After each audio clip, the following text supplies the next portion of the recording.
Hello. Welcome back to my channel. Full disclosure, this video is being narrated by Sunny Quokka's bestie, that's me, because she offered and why the heck not? Anyway, today I want to chat about how progress and improvement are not always linear. Well, not in the obvious way that people tend to think. I will explain by using my art journey as an example. Now, I'm by no means a professional artist, but I have used my fair share of sketchbooks and gigabytes to create art traditionally and digitally. Don't believe me? Well, let's go all the way back to prehistoric days, when dinosaurs ruled the earth, aka to 2011.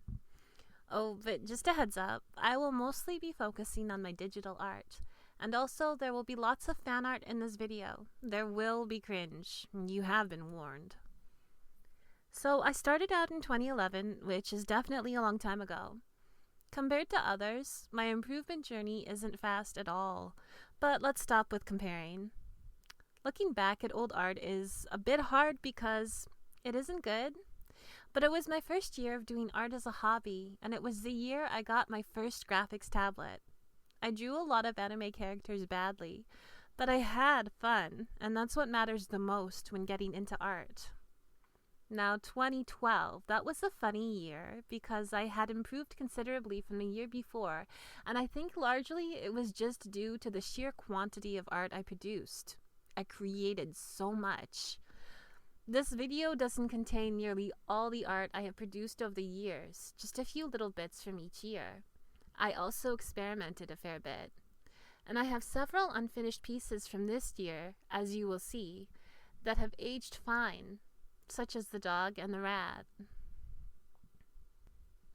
2013, then, was not nearly as productive a year, but I did improve a little and create some pieces I liked. I experimented too, but mostly I was too busy reading fanfic.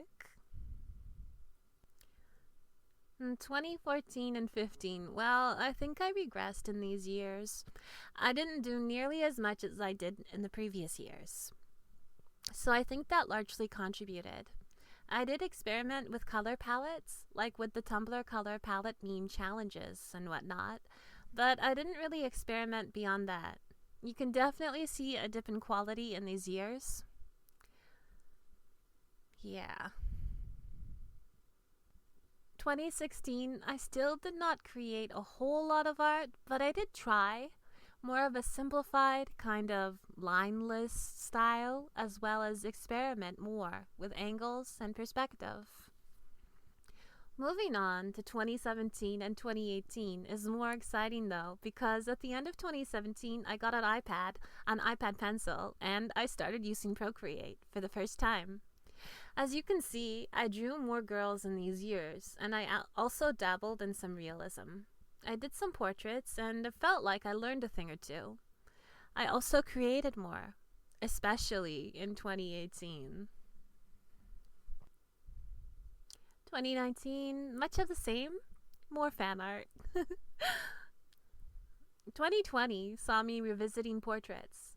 I did some portraits I was quite happy with, and also, as usual, lots of fan art, which started to include more backgrounds in different poses. You will notice that with this last image of Naruto and Sasuke, it is a redraw from my 2012 piece. I think it's a good indication of my improvement from 2012, and I was just relieved that I hadn't gone backwards. More of the same in 2021. I obviously did more fan art, as usual, and more backgrounds, full body shots and whatnot, which I've never shied away from in the past. I know that for some people, drawing full bodies can be quite intimidating, but I've always loved doing it. Moving on to 2022. More fan art as usual.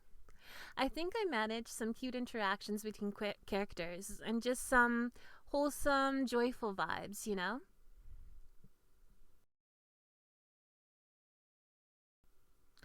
In 2023, I still produced quite a good amount of art this year, and drew some more characters, some my own, some not. I started trying my hand properly at traditional mediums, such as gouache and watercolors. Moving on to 2024, I did a lot more traditional art in these recent years than I did previously. I haven't shown much of it, just a few pieces. I actually did a fair amount of portraits with gouache or acrylic. Traditional aside, I still did some digital portraits and fan art. I even started making convention merch, like these stickers and prints. 2025, I obviously still did a fair bit of art, but a lot of my focus was on traditional art this year. I'll still show you a bit of both. Obviously, there's some digital, but I tried out a lot of new mediums like alcohol markers, acrylic markers, even pencils, which I'd only ever used for sketching before, not really coloring. So I had a lot of fun with trying out traditional mediums. I had fun drawing other stuff too, such as these little ducks that I gifted to my friend for her birthday. Now we come to 2026, this year, and safe to say, I think I'm steadily making progress. Well, I hope I am. I think dabbling in traditional mediums helped me a lot with working on my foundations. But also, it's nice to switch back to doing digital more often this year and experiment more.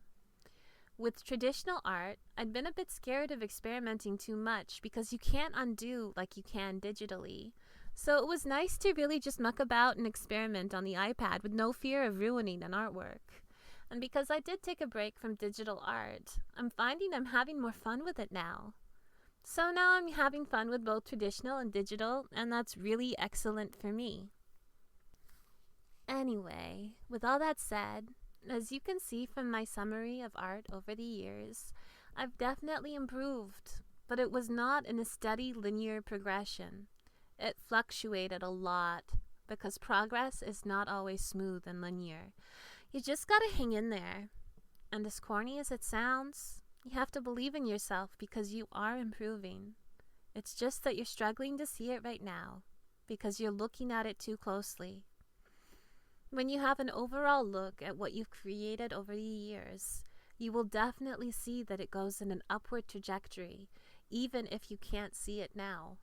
You've also got to be mindful that your perception of art is drastically changing too as you improve. As your skills to make art improve, so do your perceptions. So yeah, just be mindful of that and don't beat yourself up if you can't see the improvement straight away. Anyway, that about sums up this video. Thank you for watching, and I hope to see you again soon. Thank you. Thank you.